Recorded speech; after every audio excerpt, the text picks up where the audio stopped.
Welcome to my imaginary love story world. ये hidden identity का part 1 है। चलिए स्टोरी को शुरू करते हैं। एक अंधेरे कमरे में किसी को टॉर्चर किया जा रहा था। मतलब उसकी रूह कांप जाए ऐसी टॉर्चर हो रही थी उसके साथ। फिर एक डार्क बहुत ज़्यादा है, उसने मुंह खोला तो तभी एक फनी वे में डार्क हो के साथ बोला, अब तक तो बिल्कुल नहीं, इसके साथ मरना ही है। तो इनने जो वहाँ पे था वो विंग था, उसने बोला मार डालो। तभी वो आदमी को नहीं नहीं नहीं, मैं बता दो ये क्या उसने इन्फॉर्मेशन देना शुरू कर दिया और साउथ इंडियन नोट करने लगा था। दूसरी ओर से मोबाइल लेके कोई भागते हुआ आ रहा था, तो तभी दोनों ने एक साथ बोला बी केयरफुल। तो वो भी थोड़ा संभल गया क्योंकि हाँ, वो 2 मंथ्स प्रेग्नेंट है और उस दौरान भी वो काम करना चाहता था, इसीलिए उसके साथियों ने उसे मना नहीं किया। विंग ने ना ही उसके हस्बैंड जो वहाँ पे जो जिसको टॉर्चर कर रहे थे। सब ने कहा रुक जा, मुझे वॉमिटिंग हो रहा है, ये क्योंकि वो वहाँ से चला गया। तो सही ने कहा तुम आए ही क्यों यहाँ पे। तो साउथ इंडियन वॉमिट करने के बाद बोला, विंग को फ़ोन पकड़ा तो बोला विंग आंट कांसे का फ़ोन है, आंटियों का फ़ोन है, फ़ोन उठाओ विंग। तो विंग ने कहा क्या, जो अभी पूरा डार्क ओरा कैरी करके जा रहा था, मतलब जैसे उसे देखते ही जान हलक में आ जाए, वो ओरा अचानक से बेबी बॉय में कन्वर्ट हो गया। सुएंग ने कहा मैं हैंडल करता, तुम जाओ। ये कहने तो विंग और साउथ इंडियन वहाँ से निकल गए थे। सुएंग उसे अच्छे खासे टॉर्चर करके सारी इन्फॉर्मेशन निकाल रहा था। तो विंग ने कहा तुमने मुझे पहले क्यों नहीं बताया। तो साउथ इंडियन ने कहा मैंने बताया, मैं तुम्हें फ़ोन कर रहा हूँ तुम्हारी ऑफिस में, कहाँ है, यहाँ तक कि तुम्हारे हाइट आउट में, पर मुझे पता ही नहीं चल रहा है। तो इन्होंने कहा हाँ, वो मैं थोड़ा बिजी। तो सुयांग साउथ इंडियन का बाद में बताना, पहले कॉल करो, मैं परेशान हो गया हूँ, मुझे इस हालत में भी तुम मुझे टेंशन दोगे। तो विंग ने कहा मुझे तो ना पता था तुम प्रेग्नेंट हो जाओगे। तो साउथ इंडियन ने कहा विंग फ़ोन उठाओ। तो ये सुनने के बाद विंग ने फ़ोन किया। दूसरे से चिल्लाने की आवाज़ है, वही विशान कहाँ पे हो तुम। तो विंग ने कहा मेरा कान दर्द कर रहा है, मॉम शांत हो जाइए, मैं पार्क में हूँ। तो साउथ इंडियन अपने आसपास दिखता है, हाँ हाँ बड़ा पार्क है जहाँ पे मगरमच्छ खाने खा रहे हैं, लायन हंटिंग कर रहे हैं, टाइगर्स। तो फिर साउथ इंडियन का आँख दिखाया तो साउथ इंडियन थोड़ा चुप हो गया। तो मैडम यो ने कहा और कौन से पार्क में हो। तो वही ने कहा जू में। तो ये सुनते कहते तुम बच्चे हो क्या जू में कर रहे हो। तो मीना मॉम आपको तो पता है ना, आपका प्यारा सा दुल्हा ऐसा नन्ना सा मैं मुन्ना सा बच्चा हूँ। ये फ़ोन स्पीकर पे था यार्ली और जंग जो उन्हें पता है कि उनका भाई माफिया किंग है, माफिया लीडर है, माफिया रूलर्स है, और वो अपने घर वालों के सामने ऐसा बेबी बॉय बनकर रहता है कि कोई बिलीव ही नहीं कर सकता कि वो एक माफिया किंग है। ऑफिस में उसका एक और रहा होता है कि वो एक सीईओ है, वो एक ऑपरेशन का सीईओ है, और उसकी चुटकी बजाने से भाई सारी चीज़ें हो जाती है, वैसा है। पर जब घर पे आता है तो कोई बिलीव नहीं कर सकता कि यही वो माफिया किंग है। और इसके बारे में किसी को नहीं पता है क्योंकि भाई उसका माफिया किंग का नाम ईलिंग पेक्टर है, और वो अच्छे खासे से सबकी धुलाई भलाई करके इन सब का पुतला बनिए रखता है। है तभी जंग जंग जो कॉफ़ी पी रहा था उसे खांसी आ गई। जान लेने का आज ही। तो जंग जंग ने पता है ना आपको भाई क्या है। तो जंग जान लेने का तुम्हें भी पता है, ये कि वो दोनों खुशरू हो रहे थे। तभी मैडम ने कहा तुम दोनों को क्या हुआ है, तुमने उसे भगाया है ना। तो जंग जाना कसम से हमने इस बार उसके ब्लाइंड डेट को कहीं नहीं भगाया है। यानी हाँ हाँ बिल्कुल हमने कहीं नहीं भगाया। हाँ उनको ब्लाइंड डेट पे भेजा गया था, उसके ब्लाइंड डेट पहले ही उसकी जगह आने से पहले गायब की जाती है क्योंकि न्यूज़न जो है वहाँ पे आता है उनकी जगह। और सच में, और न्यूज़न इतना पका था उनके ब्लाइंड डेट को कि वो ब्लाइंड डेट बाहर से भाग के जाती है, उसके सर्कल में जो होते हैं उन्हें भी मना कर देते कि उनके साथ ब्लाइंड डेट में मत जाओ एक कॉर्पोरेशन के सीईओ के साथ। तो ये बचाने के बाद इन दोनों मॉम्स को गुस्सा आया था उनके ऊपर क्योंकि हाँ भाई उनके बच्चे की शादी की उम्र हो गई और यहाँ पे सारे पेरेंट्स एक जैसे होते हैं शादी की बात आती ही, और इनके पेरेंट्स भी वैसे ही है। तभी भाई अंसे ने बोला कांग से शांत हो जाओ। तो कांग से रहने का कुछ मत बोलना हुआ जंग से, अगर घर के बाहर नहीं जाना चाहते हो। तभी जंग में कुछ बोलने वाले थे, तभी मैडम ने कहा तुम भी। तो वो दोनों चुपचाप होके बैठ गए थे कॉर्नर में और कह रहे थे इज्जत ही नहीं है। तो यानी ने कहा इज्जत कमाने के लिए क्यों गए थे वहाँ पे। तो जंग भाभी ने कहा सही कहा बेटा सही कहा। ये कहीं वो दोनों बैठ रहे थे। तो पीछे से लाइन को और लाइन ले आते हो तो बोलिए क्यों फिर से भाग गया ब्लाइंडेड विंग का। लान कुरैन जो हंसते हंसते जा रहे थे, तो मैडम मैंने कहा कुरैन तुम ही हो, तुम ही हो। तुम्हें बचपन से इसे गुस्सा था, पर पता नहीं बड़े होते होते इसने क्या पट्टी पढ़ाई है तुम्हें कि तुम उसके पूरे साइड हो गए। तो लाइन कुरैन ने कहा बच्चा सुधर क्या है वो, इसलिए उसके साइड हो। तो फ़ोन में रहते ही हंस रहा था, क्योंकि हाँ उसके सबसे अच्छा मतलब हाँ उसके सारे अंकल उसे सपोर्ट करते हैं, जंग में अंकल कुरैन अंकल सारे सपोर्ट करते हैं, पर गुस्से में जब बचा ना हो सबके गुस्से से, मतलब आंट ली, मैडम यू और कांसे सर के गुस्से से, तो सबसे ज़्यादा लाइन कुरैन ही उसके मदद आते हैं और अच्छी खासी रिस्पेक्ट मिलती है इससे लाइन कुरैन को। लाइन कॉम्पिटिशन की हर एक जो छोटी बड़ी प्रॉब्लम होती है वो विंग देख लेता है, वो भी चुटकी बजाते हैं। लाल सीजन ऐसे नहीं कि वो कुछ कर नहीं सकते, पर लाल सीजन को अपनी इन सब को छोड़ के डॉक्टरी में ध्यान रहा था, और लांस की जो कंपेन थी वो भी विंग संभाल रहा था तो लाल सीजन ने कहा आंट मॉम शांत हो जाइए। तो यार नहीं, तो मैं आगे सीजन ने कहा हाँ बहुत मेहनत का काम था लिपटा के आया। तो यार ने कहा बहुत ज़्यादा। तो ये लाइन्स जी ने कहा हाँ एक पेशेंट की तो हालत बहुत ख़राब थी, वही समझ पा रहा था। ये दोनों उसे ही सुना रहे थे, क्योंकि भाई वही जिसकी भी हाथ पैर मुंह तोड़ता है वो सिचन के हॉस्पिटल में जाके एडमिट होता है, और सिचन को उसको पर्सनली हैंडल करना पड़ता है और सारे मामले को रफा दफा करना होता है। तो जानबूझ के पूछते हुए तो फिर क्या हुआ उसका, तो सारे उसे ऐसे देख रहे थे भाई तुम्हें कब से दिलचस्पी आ गई। तो जंग ने किसी की जान की बात है, तो लायन सिचन का बस जिंदा बच गया, जिंदा लाश बन गया है, घर वाले बहुत खुश है उसके। तो वही मन में कोई रहा था बस हो जाओ, बस कर जाओ, मेरी इतनी भी वाट मत लगाओ। तो तभी आंट कंसेगा कब आ रहे हो, और तुमने साउथ इंडियन को काम पे लगाया, मैंने बोला है ना वो 2 मंथ की प्रेगनेंसी पे और उसकी मेल प्रेगनेंसी है, तुम उसके ऊपर इतना बर्डन कैसे दे सकते हो। तो वही ने कहा मॉम देखिए पहली बार मैंने साउथ इंडियन को फोर्स वाली घसीटे हुए मेरे साथ नहीं लाया, वो खुद अपनी मर्जी से, और आप इतनी बार उसे फ़ोन करोगे तो वो परेशान नहीं होगा, तो उसे परेशान करना बंद कीजिए। मैं मीटिंग ख़त्म करके शाम तक वापस आ जाऊँगा, आई माई प्रॉमिस। तो ये सुनने के बाद कंसिडर ने कहा पक्का, तो विंग ने कहा पक्का पक्का पक्का। तो स्वयं ने कहा बस विंग काम ख़त्म हो गया। तो तभी मैडम मैंने कहा स्वयं भाभी क्या करे, वो तो किसी मीटिंग के चलते बाहर गया था ना। तो विंग ने कहा अरे एंड वो मेरे काम से ही गया था, वापस आ गया तो वही रिपोर्ट करने लगा है। तो मैडम ने कहा अच्छा अच्छा ठीक है। स्वयं ने कहा थैंक यू। तो विंग ने कहा तो बात में बच्चे तो उल्टा लटका दो। तो साउजी ने कहा हाँ हाँ इसे ना लाइन के केस में उल्टा लटका देना। तो स्वयं ने भी, तो साउजी ने कहा शराब। तो ये कहने के बाद दोनों ने फ़ोन कट के लिया और कहा गधा घर आ रहे शाम को। तो लाइन से जाने का आंट आपको पता है।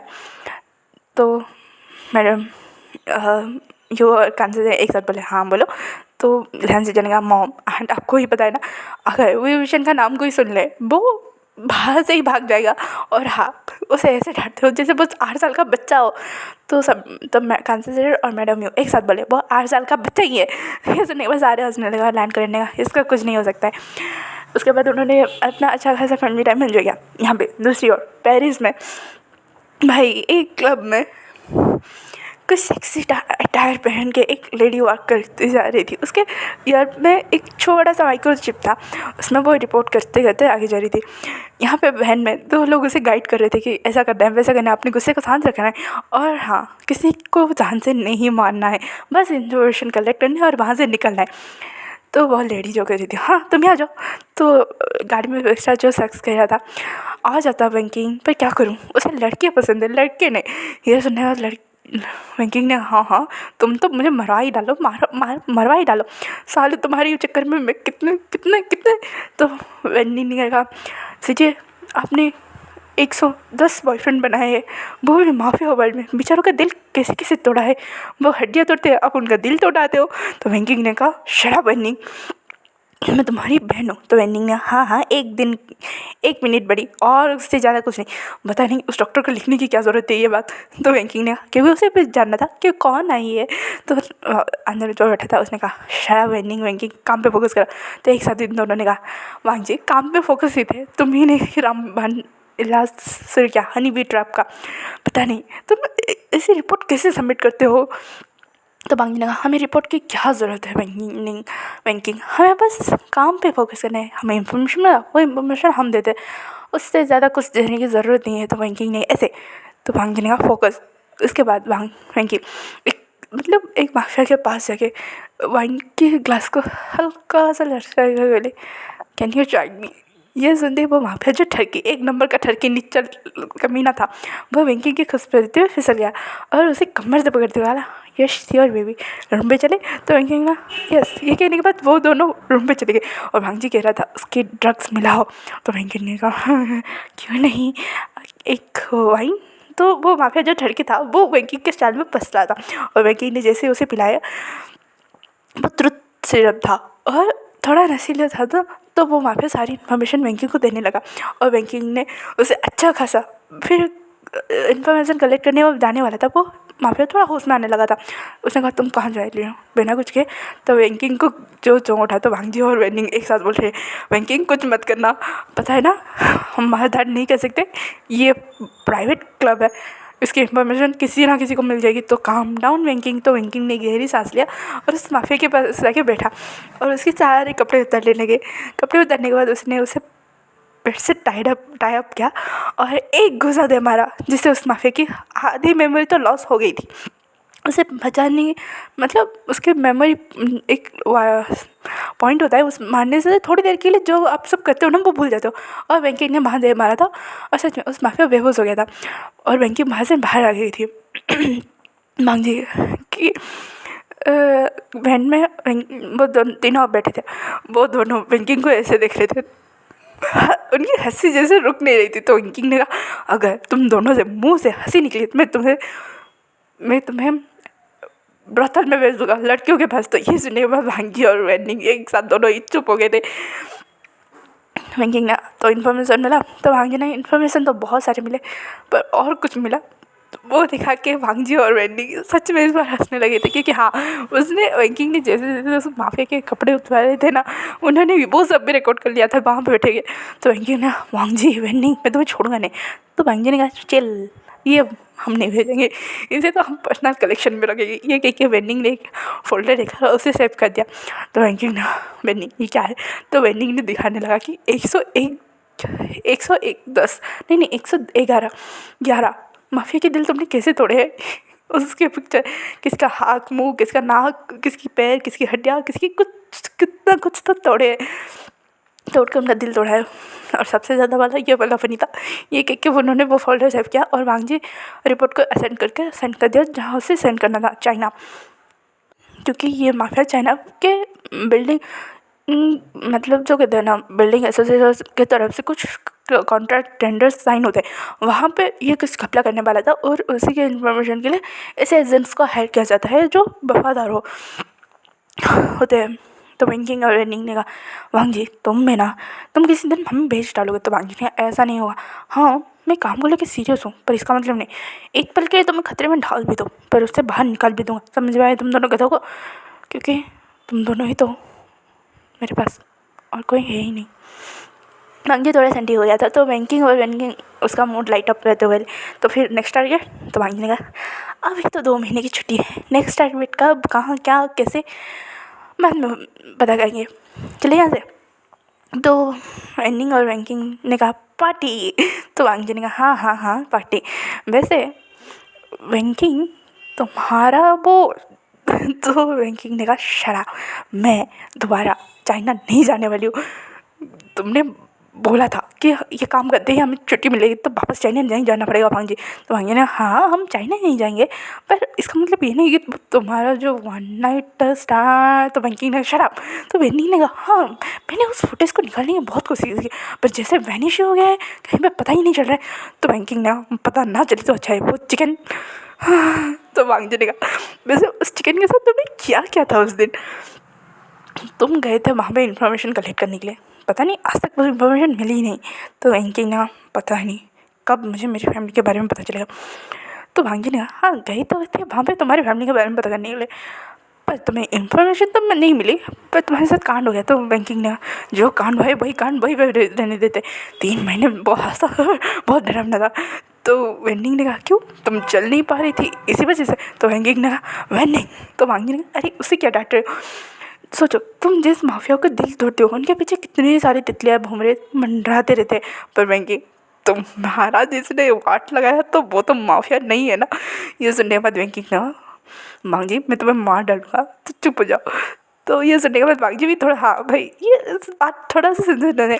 3 महीने पहले बैंकिंग जो सारे मिशन को कंप्लीट करने के बाद अपनी फैमिली के बारे में पता लगाने के लिए चाइना गए थे क्योंकि उन्हें पता चला था कि उनकी फैमिली जो ट्रांसपोर्ट का बिज़नेस करते हैं वो लास्ट टाइम चाइना के थ्रू ही कॉन्टैक्ट हुए थे और उसी दौरान उनकी डेथ हुई थी। वजह क्या होता कुछ नहीं पता चल रहा था। तो बैंकिंग वेंडिंग और बांगजी वहाँ पे गए थे। बांगजी को अर्जेंटली वहाँ से निकलना पड़ा था क्योंकि कुछ काम आ गया था, तो वो एंडिंग को लेके निकल चुका था। पर बैंकिंग वहाँ से नहीं जाना चाहती थी और ये छोटा मिशन इन दोनों से हो जाता था, वो दोनों निकल गए थे। पर बैंकिंग की इसी लापरवाही के चलते उसने एक क्रम्पी चिकन के साथ नाइट स्पेंड कर दिया था। उसने सुबह उठते ही उसे मारा और वह वहाँ से निकल चुकी थी क्योंकि उसे वो सेफ फेस नहीं करना था। उसने ध्यान नहीं था कि उसने किसके साथ नाइट स्पेंड किया, बस उसे यह पता था कि उसने एक चिकन के साथ नाइट स्पेंड किया है क्योंकि उस नशे में वो बोल रही थी chicken chicken chicken grumpy chicken. तो उसे बस यही याद है। तब वेंडिंग ने जब अपनी चीज़ें की ऐसी हालत देखी कि वांगजी को हंसी तो आ रही थी पर गुस्सा भी बहुत आ रहा था, कहीं किसी ने बैंकिंग का फ़ायदा ना उठा दिया। तो बैंकिंग ने कहा उसने नहीं मैंने उसका फ़ायदा उठाया। ये सुनते ही उन दोनों को बहुत ज़ोरों की हंसी आई थी, फिर भी उन्होंने कंट्रोल किया और पता करने के लिए सीक्रेटली बैंकिंग को बिना बताए उसके बारे में ढूंढने लगे थे, पर उन्हें कुछ नहीं हाथ लगा था।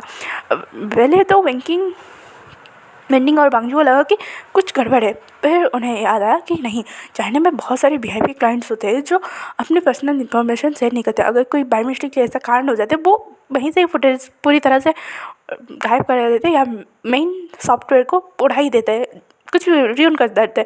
तो भांगजी एंडिंग वेंकी को लगा कि हाँ ऐसा ही कुछ हुआ होगा, इस वजह से इन्फॉर्मेशन नहीं मिल रही है। यहाँ पे दूसरी ओर वहीं जो घर आ चुका था रात की ओर, तो जंग चैंग ने आते ही बोला क्या कुछ मिला इन्फॉर्मेशन, तो ही ना कुछ नहीं। तो जंग चैंग ने मैं सच बता रहा हूँ, मैं उस राहुली सिंह को मार ही डालूंगा। तो इन्हें कहा शांत हो जा, उसकी कंपनी तो पूरी बर्बाद कर चुकी है और क्या करने वाला हुआ है जंग चैंग और क्या मेरा बस चले मैं सच में उसे उड़ा दूँ। तो इन्हें माफिया में होती है तुम, तो जंग चैंग ने माफिया के भाई हो ना इसलिए इतना ही कर से। तो इन्हें का काम डाउन, तो जंग चैंग ने क्या काम डाउन, मैंने एक लड़की ही फ़ायदा उठाया। तो इन्हें कहा तुमने फ़ायदा उठाया उसने, तो जंग चैंग ने एक ही बात है मुझे उसे मिलना है। तो इन्हें कहा क्यों, एक बार इतनी अच्छी लग गई। तो जंग चैंग ने हाय उसकी जो ऑर्डर वो कहते ना ऑर्डर देने वाली जो वॉइस थी ना वो बहुत ज़्यादा हंसकी थी। समझ रहे हो वांग जी, सॉरी समझ रही हो इन। तो इन्हें शायद जाएंगे इस सब के बारे में मुझे नहीं सुनना है, अपने भाई की इंटीमेसी के बारे में तो बिल्कुल नहीं सुनना है, ठीक है। मैं ढूंढने की कोशिश कर रहा हूँ, अगर मिले तो अच्छी बात है। मैंने बेड़ा घर को तुम्हारा क्योंकि नहीं बहुत दोनों अंदर चले गए। तो यान लेने का क्या फिर से वही, तो इन्हें हाँ हमारी प्यारे से गगा को प्यार हो गया है ना इसी वजह से। तो यान लेने का झांग झांग तुम में ना, तो झांग झांग से जाए और वहीं तुम मुझे गगा बनाना बंद करो, मैं समझे सिर्फ 1 महीना ही बड़ा हूँ उससे ज़्यादा नहीं। तो वही ने कहा गगा आपको पता है ये वर्ड सुनने के लिए कहीं कितने मेहनत करनी पड़ती है और आपको फ्री मिल रहा है, फुकट मिल रहा है, इसलिए भाव खा रहे हो क्या। तो जंग जाना शराब हुई, ऐसा लगता है तुम जब मुझे गगा बुलाते हो ना मैं तुमसे 2-4 साल बड़ा हूँ जबकि मैं तुमसे 1 महीना ही बड़ा हूँ। तो इन्हें अच्छा ठीक है। उसके बाद सारे लोग खाने पर बैठे थे, कान से चढ़ने का वही तो फिर से ब्लाइंड डेट पे जाने वाला। वही ने कहा नहीं मॉम प्लीज़ बख्श दो, जब मुझे कोई पसंद आएगा ना मैं आपको बता दूंगा। तो मैडम ने कहा हाँ हमें पता है तुम्हें लड़के पसंद है, तो हमने तुम्हारे लिए लड़के ही सिलेक्ट किए हैं, तो तुम उनके साथ ही ब्लाइंड डेट पे जाओ। तो फिर पीछे से न्यूज़ आते हुए आंट्स वो लड़के नहीं छचंदर है, वो इनकी पर्सनैलिटी से हम टिक ही नहीं सकते। और वो हमारा हुई जब है ही टॉप, वो जैसे चंद्र आते ही देखते चीप होने लगते, उनसे दूरी रखिए मेरे इनको। तो ये सुनने के बाद से क्या तुम मेरे बेटे को पसंद करो, तो नेशन ने कहा बिल्कुल नहीं बिल्कुल नहीं मैं टॉप हूँ आंटी, तो आप भी भूल जाइए। तो ये सुनने के बाद कांसा ने कहा तो फिर मेरे बेटे के लिए बना होगा कोई होगा। तो मैडम ने कहा बना होगा डोंट वरी। कांसे तो कांसा ने और मैडम ने फिर से लड़कों के बारे में सर्च करने लगे थे। तो लान करे ने कहा हुई, तो इन ने कहा अंकल बचा लो ना। तो अंकल ने कहा इस बार तुम्हें भी कुछ नहीं कर सकता क्योंकि तुम्हारी आंट भी पीछे पड़ गई है, तो मैं मिस्टर मतलब मैडम ली आते होते बोली, वही इसके बारे में क्या ख्याल है? तो कैंसर मैडम ने कहा कौन कौन ली? तो मैडम ली ने दिखाया एक पिक्चर को। ये देखते ही इन सब ने एक साथ कहा बहुत प्यारा है, कौन है? तो मैडम ली ने कहा ढूंढना पड़ेगा। तो मैडम ली के पास सपना ढूंढना पड़ेगा। उसमें मतलब मांगजी की जो कहते हैं ना 16 या 17 ईयर की फ़ोटो वहाँ पे थी। तो मैडम ली ने कहा मैंने एक बच्चे को देखा था, बहुत ही प्यारा है, पता है वो ना, वो कहते कहते रुक गई और सबने उन्हें देखते रह गए। लाइन को का कौन, वो भी चुप हो गया था क्योंकि हाँ वो तस्वीर थोड़ी मिलती जुलती तो है, उसकी जो सिस्टर इन लॉ थे उनसे थोड़ी मिलती जुलती थे। यह बात मैडम यू और कैंसर स्टूडेंट भी समझ गए। उन्होंने भाई में बात घुमाने की कोशिश की, हाँ बहुत प्यारा है, कब देखा था तुमने? तो लेने का हाँ हो गए हम करीब 7-8 साल तो हो गया। तो इनने कहा तो आप चाहते हैं क्या मैं उसे ढूंढूं? तो मैडम नहीं लेगा, अगर तुम ढूंढ सकते हो तो ढूंढो ना, वैसे भी बहुत प्यारा बच्चा है, उसने पता है मैंने बहुत मदद किया है। तो इनने कहा कैसी मदद? तो मैडम ने कहा मैं ना लंदन में अपना पर्स गुस्से में छोड़ के रूम से भाग गई थी, तुम्हारे अंकल से गुस्सा हो गई थी ना, तो मैं वहाँ से निकल गई थी और मुझे रास्ते में मुझे घर जाने के बारे में नहीं पता था या फिर खाना। तो वन काइंड उसने मेरी पूरी पूरी पूरी दिन देखभाल की और मुझे सही से तुम्हारे अंकल के पास छोड़ा था। तो लान को रहने का तुमने मुझे मिला है नहीं? तो मैडम ली ने कहा कैसे मिला था? तुमने आते ही मुझे डांटना शुरू किया और उस चक्कर में वो वहाँ से निकल गया और मिला ही नहीं पाया। तो मैडम ली के बात सुनने वाला लान करें थोड़े खामोश हो गए थे। सारे समझ रहे थे, सारे एल्डर समझ रहे थे कि लान करें क्यों खामोश हो गए थे, कि हाँ वो हुआ वो उसकी सिस्टर इन लॉ की तरह दिख रहा था, पर बस शक्ल मिलने से थोड़ा ना कोई कनेक्शन हो। तो इसलिए लान करने का वैसे वहीं क्या? तो इन्होंने कहा अंकल आप भी पीछे मत पड़ जाइए शादी के लिए, बस तो मुझे जब कोई पसंद आएगा ना मैं उसे आपके सामने खड़ा करके बोलूँगा ये मेरा है, मेरा बंदा है, इससे मिलो, ठीक है? ये कहने के बाद वहीं अपना पेट पूजा करके वहाँ से निकल चुका था अपने काम के लिए। और तभी साहब उसने पीछे बोलते घूमते हुए बोला साहब सिंह तुम सिर्फ ऑफिस के काम देखोगे, फील्ड वर्क के लिए स्वयं मेरे साथ जाने आने का काम संभालेगा, ठीक है? तो साहब सिंह ने कहा आए आए बस, तो सब हंसने लगे और हर साल सीजन को थोड़ी केयर करने लगे थे। लास्ट सीजन ने उसका थोड़ा चेकअप किया और कहा तुम ठीक हो। तो मैं उन्होंने कुछ सीक्रेट कोड में उन्हें बताया कि साजिन को कि तुम्हें ऐसा काम नहीं करना, वैसा नहीं काम नहीं। साजिन समझ रहा था कि हाँ उसे माफिया फील्ड वर्क में नहीं जाना है कि वो बेबी के लिए थोड़ा खतरा हो सकता है। तो यह वैसा करने के बाद वो उसने में हाँ में सर हिला दिया था। तो आज का पार्ट यहीं पर ख़त्म करते, मिल लेंगे फिर एक नेक्स्ट पार्ट में। Thank you for watching, comment करो, लाइक करो, शेयर करो and enjoy the story. Thanks for watching. Bye bye cuties and sweeties.